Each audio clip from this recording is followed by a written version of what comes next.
تو ایمان کا مسئلہ ہے، ایمان کا کے لیے خطرات ہیں دنیا میں۔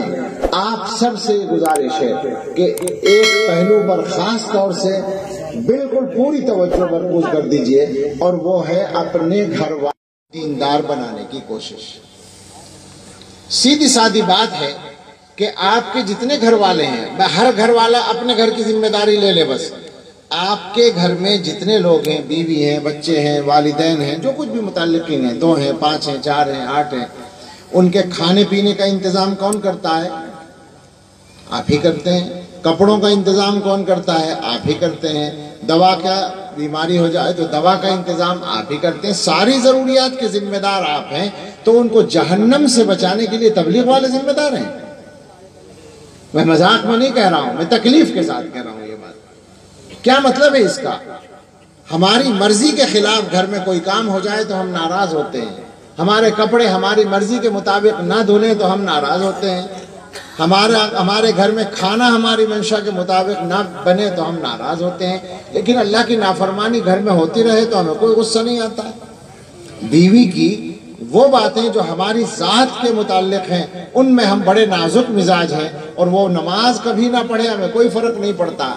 ہمارا بیٹا ہمارے مشورے کے خلاف کاروبار کر لے، کام کر لے، اور ہمارے مشورے کے خلاف کر لے تو ہم ناراض ہیں۔ ابا جان ناراض ہیں، لیکن وہ بیٹا کبھی نماز نہ پڑھے، ابا جان کے کان پہ جوں نہیں رینگتی۔ کیا مطلب ہے اس کا؟ یہ غفلت اب چلنے والی نہیں ہے۔ گھروں کے اندر سے اللہ کے عذاب کے اسباب کو ہٹائیے، گھروں میں گناہوں کا سلسلہ بند کرائیے، اور گناہوں میں سر فہرست نماز کا چھوڑنا ہے۔ نمازیں پڑھنے والے سب بن جائیں۔ کوشش کیجئے، اس کے لیے محنت کرنی پڑے گی۔ آپ جتنے حضرات یہاں ہیں، بڑی تعداد ہے لوگوں کی، آپ تو ارادہ کر ہی لیں کہ آج سے ہم اس کے لیے انشاءاللہ محنت کریں گے۔ اپنے اپنے گھر کی بات کر رہا ہوں میں، اپنے اپنے گھر کے لیے محنت کریں گے۔ اور محنت کا مطلب ڈنڈا اٹھانا نہیں ہے، یہ یاد رکھیے گا۔ بالکل غصہ نہیں کرنا ہے، سختی بھی نہیں کرنی ہے، صرف پیار سے کرنا ہے، صرف پیار سے اٹھانا ہے۔ ایک نماز کے لیے ہو سکتا ہے 10 دفعہ اٹھانا پڑے، اس کی ہو سکتا ہے نوبت آئے۔ یہ کریں گے آپ، یہ کرنا پڑے گا۔ نرمی سے کیجئے، عادت پڑ جائے گی، مان جائیں گے، سمجھ میں آ جائے گا۔ سوچئے ذرا، اللہ نے اور اللہ کے رسول صلی اللہ تعالیٰ علیہ وسلم نے سزائیں بیان کر رکھی ہیں، وہ فرضی باتیں نہیں ہیں، وہ حقائق ہیں، وہ سچائی ہے۔ آپ اپنے بچوں کو سزا ہوتے ہوئے دیکھنا پسند کریں گے؟ دنیا کی چھوٹی سی تکلیف تو برداشت نہیں ہے، اللہ کا عذاب کیسے برداشت ہوگا؟ تو یہ خاص چیز ہے۔ بچوں کو مومن بنانے کی کوشش کیجئے، بچوں کی تربیت کی فکر کیجئے۔ یہ جو بچوں کی طرف سے غفلت کا ماحول بنا ہوا ہے، بے انتہا غفلت کا، جگہ جگہ یہ صورتحال سامنے آتی ہے کہ بچے آتے ہیں مسجد میں اور بولنے لگتے ہیں، شور مچانے لگتے ہیں، اور اس کے بعد بڑے جو ہوتے ہیں وہ ان سے زیادہ شور کر کے ان کو چپ کرنے کی کوشش کرتے ہیں۔ میں لوگوں سے کہتا ہوں، میں کبھی بھی بچوں پر غصہ نہیں کرتا جب وہ مسجد میں باتیں، مسجد میں آواز بلند ہونے پر مجھے شدید غصہ آتا ہے، میں سچ کہتا ہوں، لیکن بچے آواز بلند کرتے ہیں تو مجھے کوئی غصہ نہیں آتا۔ ان پر نہیں آتا، ان کے اباؤں پر آتا ہے، ان کے والدین پر آتا ہے۔ میں ان سے کہتا ہوں کہ یہاں کھڑے ہو کے اصلاح نہیں ہوگی، یہ تو گھر میں کرنے کا کام تھا، مگر گھر میں والدین کو بچوں کی دینی تعلیم اور تربیت کے علاوہ ہر کام کی فرصت ہے، ہر کام کا موقع ہے سوائے اس کے۔ بچوں کو انسان اور مسلمان بنانے کی فکر کے علاوہ ہر کام کر لیتے ہیں ہم لوگ۔ کمانے کی دھن ہے، پیسہ کمانے کی دھن ہے، بچوں کے ساتھ ناانصافی کر لیں آپ۔ بلکہ بعض گھروں میں تو ویسے بھی ناانصافی ہو رہی ہے، یعنی دنیاوی معاملات میں بھی، پیسے کے معاملات میں بھی۔ ماں باپ کی، یعنی آپ ذرا سوچیں، ایمان کی کمزوری کا ہم لوگوں کی یہ عالم ہو گیا ہے کہ اگر بچوں میں ایک حافظ یا عالم ہے اور اس کی کمائی ظاہر ہے کم ہے، اور ایک دوسری لائن میں کما رہا ہے، تو ہماری نظروں میں وہی اہم ہے جو زیادہ پیسہ کما رہا ہے، جبکہ یہ بات تقریباً یقینی ہے کہ آخرت میں زیادہ وہ کام آئے گا جو دیندار ہے۔ ایسے بہت سارے گھر ہیں جن کے اندر یہ توازن گڑبڑ ہے، اونچ نیچ بڑھتی جا رہی ہے اولادوں کے درمیان۔ حیرت ہوتی ہے اولادوں کے درمیان آدمی کیسے فرق کرتا ہے، کیسے ناانصافی کرتا ہے۔ ایمان کی کمزوری کے علاوہ اسے اور کچھ نہیں کہا جا سکتا۔ ایمان کو بچائیے، اپنے ایمان کو بچائیے، اپنے بچوں کے ایمان کو بچائیے، اپنے نسلوں کے ایمان بچانے کا انتظام کیجیے۔ یہ مدرسے ایمان بچانے کے ذرائع میں سب سے مضبوط ذریعہ ہیں، یہ بات اچھی طرح سے یاد رکھیں۔ سارے جتنے بھی شعبے ہیں دین کے وہ سب اسی مقصد کے لیے ہیں، اور الحمدللہ ہمارا سب سے تعلق ہے، لیکن جو بنیادی ذریعہ ہے وہ یہ دین کی تعلیم ہے۔ اس کے لیے آپ بچوں کو پڑھانے کے ساتھ ساتھ مدرسوں کے تعاون کی محنت بھی جاری رکھیں۔ ہمارا جو یہ سال گزرا ہے مدرسوں کو چندہ نہیں ملا عام طور پر، اور دینے والوں نے یہ کہا کہ صاحب مدرسے میں طلبہ نہیں ہے تو چندہ کاہے کے لیے؟ اس کا نتیجہ کیا ہوا؟ مدرسوں کے اساتذہ بے روزگار ہوئے، تنخواہیں بند ہوئیں، اکثریت بے روزگار ہو گئی۔ لوگوں نے اس بات کو اس انداز سے سوچا ہے کہ مدارس کے لوگوں کے روزگار کا کوئی انتظام ہونا چاہیے، یا مدارس کے لوگ بے روزگار ہوئے ہیں، بیچارے مدرسین امام لوگ پریشان ہوئے ہیں۔ اس پہلو سے ہمدردانہ باتیں ہوئی ہیں، لیکن میں اس پہلو کا دوسرا رخ سامنے رکھنا چاہتا ہوں، بات مجھے ختم کرنی ہے۔ وہ یوں ہے کہ اصل نقصان ان لوگوں کا نہیں ہوا ہے جن کی تنخواہیں بند ہوئی، انہوں نے تو ظاہر ہے اپنے گھر کے خرچوں کے لیے مجبور ہو کر مزدوری شروع کر دی، انہوں نے روزگار کے دوسرے ذرائع اختیار کرنے شروع کر دیے۔ نقصان ان بچوں کا ہوا ہے جن کو پڑھا رہے تھے اور نہیں پڑھا سکے، اور یہ نقصان وقتی نہیں ہے۔ میں آج کل حضرت تھانوی رحمۃ اللہ علیہ کا وہ مقولہ بھی سنا رہا ہوں جو 100 برس پہلے تقریباً انہوں نے فرمایا تھا میرٹھ میں۔ کوئی بات تھی شاید مدرسوں کے خلاف کچھ چل رہی ہوگی بات، تو حضرت تھانوی رحمۃ اللہ علیہ نے فرمایا تھا کہ تم لوگ جلسہ کر کے طے کر لو اور اعلان کر دو کہ ہم مدرسوں کو چندہ نہیں دیں گے، تو ہم مدرسے والے جو ہیں ہم میں سے کوئی آٹے کی دکان کھول لے گا، کوئی چاول کی دکان کھول لے گا، اپنے روزگار کا ہم انتظام کر لیں گے، لیکن تمہارے بچے 50 سال کے بعد ہندو ہوں گے، یہودی ہوں گے، عیسائی ہوں گے۔ یہ حضرت نے فرمایا تھا۔ میں آج کل اس میں ایک ترمیم کرتا ہوں، بات تو بڑوں ہی کی ہے، اتنی بڑی بات ہم اپنے سے نہیں کہہ سکتے، لیکن میں یہ کہتا ہوں کہ مسئلہ 50 سال کا نہیں رہا، 5 سال کا بھی نہیں ہے، اب تو تیار ہے معاملہ، بالکل اب تو سامنے ہے ایمان کا خطرہ۔ تو اس لیے اس مسئلے کو مدرسین کے روزگار کا مسئلہ نہ جان کر اپنے بچوں کے اور نسلوں کے ایمان کا مسئلہ سمجھ کر دیکھیے۔ اور ایک پہلو اور ہے، یہ اللہ تعالیٰ کی طرف سے عجیب و غریب توفیق ہے، مسلمانوں کو آپ ہی تو چندہ دیتے ہیں، مدرسوں کو آپ ہی چلاتے ہیں۔ میں بہت دنوں پہلے سنایا کرتا تھا کہ ایک امریکہ کے افسر آیا تھا ہمارے یہاں، اس نے مجھ سے پوچھا تھا کہ کتنا بجٹ ہے مدرسوں کا پورے ہندوستان، بلکہ پہلے پوچھا اس نے کتنے مدرسے ہیں، میں نے کہا مجھے نہیں پتا، لاکھوں ہیں۔ کہا مدرسوں کا بجٹ کتنا ہے، میں نے کہا جب تعداد ہی نہیں معلوم تو بجٹ میں کیا بتاؤں گا، لیکن بہت بڑا بجٹ ہے، خربوں میں ہے۔ اس نے کہا دیوبند کا دارالعلوم کا کیا بجٹ ہے، جو بتا میں نے بتا دیا، اور میں نے کہا دارالعلوم کا بجٹ تو سب سے بڑا ہے، لیکن اس کے قریب یا اس سے کچھ کم یا آدھا چوتھائی کروڑوں کے بجٹ والے بہت سارے مدرسے ہیں، لاکھوں والے تو لاکھوں ہیں۔ تو وہ سارا سوچ کے اس نے ایک اپنے ذہن میں ایک اندازہ کیا، کیلکولیٹ کیا کہ صاحب کتنا ہو سکتا ہے، اور اس کے بعد وہ کہنے لگا یہ سارا پیسہ کہاں سے آتا ہے؟ میں نے کہا عوام کے چندے سے آتا ہے، من تبرعات الشعب المسلم۔ تو اس نے عربی میں بات کر رہا تھا، اصل میں مجھ سے بات اس لیے ہو رہی تھی، اس نے کہا کہ سمجھ میں نہیں آتا، یہ بات سمجھ میں نہیں آتی۔ تو میں نے کہا کہ آپ کی سمجھ میں کیا ہے کہ ہماری سمجھ میں نہیں آتی؟ ہم کیا سمجھائیں آپ کو کہ کہاں سے آتا، کیسے آتا ہے؟ یہ مسلمان اتنا بڑا خرچہ کیسے اٹھاتے ہیں، یہ سمجھ میں نہیں آتا، نہ آ سکتا ہے۔ وہ پریشان ہیں، اور اب تو مطلب یہ ہے کہ ہاتھ ڈالنے کی کوششیں ہیں، قدغن لگانے کی کوششیں ہیں، اللہ تعالیٰ ان کوششوں کو ناکام فرمائے۔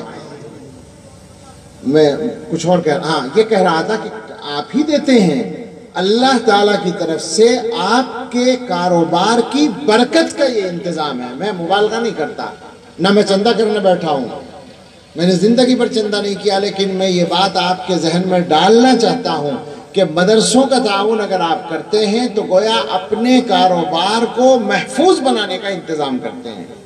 میں نے دنیا بھر میں مختلف ملکوں میں کہیں یعنی باقاعدہ اس کا جائزہ لینے کی کوشش کی، کہیں کوئی آدمی ایسا نہیں ملا جو اللہ کی راہ میں زیادہ خرچ کرنے کی وجہ سے غریب ہو گیا ہو، اس کا کاروبار کم ہو گیا ہو۔ ہاں ایسے لوگ دسیوں نام میں آج بتا سکتا ہوں کہ اللہ کی راہ میں زیادہ خرچ کرنے کی وجہ سے کاروبار ہر سال بڑھتا چلا گیا اور 10 سال میں زمین سے آسمان پر پہنچ گیا۔ یہ پکی بات ہے بالکل۔ تو اللہ کی طرف سے یہ انتظام ہے۔ چونکہ ایک آدمی اپنی ضرورت کے لیے کماتا ہے، وہ ذاتی ضرورت ہے، لیکن جب وہ اسی میں سے کچھ پیسہ اللہ کے دین کی اشاعت میں دیتا ہے تو اس کا مطلب یہ ہے کہ اس نے اپنے پیسوں کو دائمی بنا لیا۔ ایک تو ثواب کے لیے وہ جمع ہو گیا اور اس کے بعد واپس بھی مل جاتا ہے جو دنیا میں انسان خرچ کرتا ہے۔ تو اس نظریے سے مدارس کا تعاون کرتے رہیے، زیادہ سے زیادہ کیجیے، اور ہم سب مل کر یہ بھی دعا کریں کہ اللہ تعالیٰ اس طرح کے حالات دوبارہ نہ لائے۔ ہم آزمائشوں کے لائق نہیں ہیں، ہم بڑے کمزور لوگ ہیں، ہم تو سچی بات ہے اپنے اللہ سے یہی کہتے ہیں کہ اللہ ہم آزمائش کے لائق نہیں ہیں، ہمیں آزمائش سے بچائے رکھیے، اپنا فضل فرمائیے، آسانی عطا فرمائیے۔ بس یہ 2-3 باتیں، اس میں بھی کچھ دیر ہو گئی، اللہ تعالیٰ اپنے فضل سے قبول فرما لے اور دلوں میں اتار دے اور ہمیں عمل کی توفیق دے اور اس مدرسے کو اللہ قبول فرمائے۔ آمین وآخر دعوانا ان الحمدللہ رب العالمین۔ الحمدللہ رب العالمین والصلاة والسلام علی سیدنا محمد وآلہ واصحابہ اجمعین۔ یا رب لک الحمد کما ینبغی لجلال وجہک وعظیم سلطانک۔ ربنا آتنا فی الدنیا حسنة وفی الآخرة حسنة وقنا عذاب النار۔ اللهم أصلح لنا ديننا الذي هو عصمة أمرنا، وأصلح لنا دنيانا التي فيها معاشنا، وأصلح لنا آخرتنا التي فيها معادنا، واجعل الحياة زيادة لنا في كل خير، واجعل الموت راحة لنا من كل شر۔ اللهم آت نفوسنا تقواها وزكها أنت خير من زكاها، أنت وليها ومولاها۔ اللهم إنا نسألك الهدى والتقى والعفاف والغنى۔ اللهم أعنا على ذكرك وشكرك وحسن عبادتك۔ اللهم أعنا على ديننا بالدنيا وعلى آخرتنا بالتقوى۔ اللهم إنا نسألك الفوز في القضاء ونزل الشهداء وعيش السعداء ومرافقة الأنبياء والنصر على الأعداء، إنك سميع الدعاء۔ اللهم إنا نعوذ بك من جهد البلاء ودرك الشقاء وسوء القضاء وشماتة الأعداء۔ اللهم إنا نجعلك في نحورهم ونعوذ بك من شرورهم۔ اللهم إنا نجعلك في نحورهم ونعوذ بك من شرورهم۔ اللهم إنا نجعلك في نحورهم ونعوذ بك من شرورهم۔ اے اللہ، یہ ساری دعائیں ہم سب کے لیے اور پوری امت کے لیے قبول فرما لیجئے۔ اے اللہ ہمارے گناہ معاف کر دیجئے، اے اللہ ہماری غفلت دور کر دیجئے، اے اللہ ہمیں حالات کی سنگینی کا احساس عطا فرما دیجئے۔ اے اللہ آنے والے وقت کے اعتبار سے ہمیں کام کرنے کی توفیق عطا فرما دیجئے۔ اے اللہ راضی ہو جائیے ہم سب سے اور راضی ہو جائیے پوری امت سے۔ اے اللہ ہم سب کے گناہوں کی معافی چاہتے ہیں، اپنا فضل فرما دیجئے۔ اے اللہ آپ کی ذات بے نیاز ہے، ہم آپ کا شکر ادا کرتے ہیں کہ آپ نے ایمان دیا ہے، آپ نے دین سے جوڑا ہے۔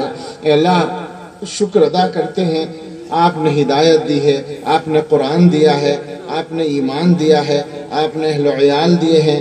اے اللہ آپ نے ہدایت دی، اور اے اللہ آپ نے ہمارے گناہوں پر اور عیبوں پر پردہ ڈالا۔ ان ساری نعمتوں پر آپ کا شکر ادا کرتے ہیں اور پھر بھیک مانگتے ہیں آپ سے استقامت کی۔ اے اللہ اپنے فضل سے ہم سب کو، ہمارے گھر والوں کو، ہماری نسلوں کو اور ساری امت کو دین پر، ایمان پر کامل استقامت عطا فرما دیجئے۔ اللہ اس سلسلے میں آزمائشوں سے بچائے رکھیے۔ اللہ ہمیں معلوم ہے آپ کے کچھ بندے سخت سے سخت آزمائشوں میں بھی ثابت قدم رہتے ہیں، اس زمانے میں بھی ایسے بندے موجود ہیں، لیکن اللہ ہم اپنے آپ کو ایسا نہیں پاتے۔ ہمیں اللہ آزمائشوں سے بچائے رکھیے اور اللہ ہر حال میں دین پر استقامت عطا فرما دیجئے۔ اللہ ایمان کے بارے میں آزمائشوں سے بچائے رکھیے، دین پر عمل کرنے کے بارے میں آزمائشوں سے بچائے رکھیے۔ اللہ ہمارے اس ملک میں امن و امان قائم رکھیے۔ اللہ جو آسانیاں اور سہولتیں آپ نے عطا فرمائی ہیں ان کو ہم سے واپس نہ لیجئے۔ اللہ مدرسوں کی عظیم نعمت ہم سے واپس نہ لیجئے، اپنے فضل سے اس نعمت کو قیامت تک جاری رکھیے۔ اے اللہ دین کے جو کام بیماری سے، وبا سے متاثر ہوئے ہیں، اپنے فضل سے پہلے سے زیادہ قوت و شوقت کے ساتھ جاری فرما دیجئے۔ اے اللہ دارالعلوم دیوبند اور تمام مدرسوں کی حفاظت فرمائیے، دعوت و تبلیغ کے کام کی حفاظت فرمائیے۔ اے اللہ شریعت و سنت کے مطابق چلنے والی خانقاہوں کی حفاظت فرمائیے۔ اے اللہ دین کے ہر صحیح کام کی حفاظت فرمائیے۔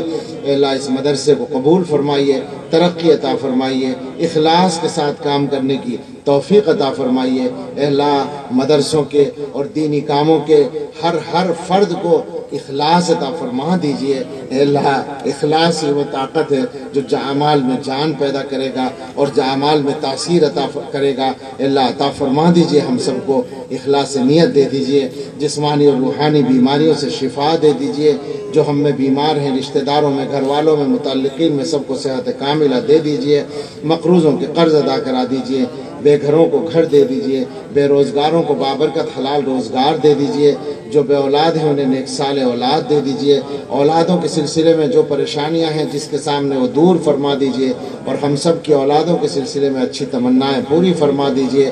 اللہ یہ پورا مجمع آپ کے دین کے نام پر آیا، اللہ اس کو دین کے کام کا بھی بنا دیجئے، اور اللہ ہم سب کو قبول فرما لیجئے۔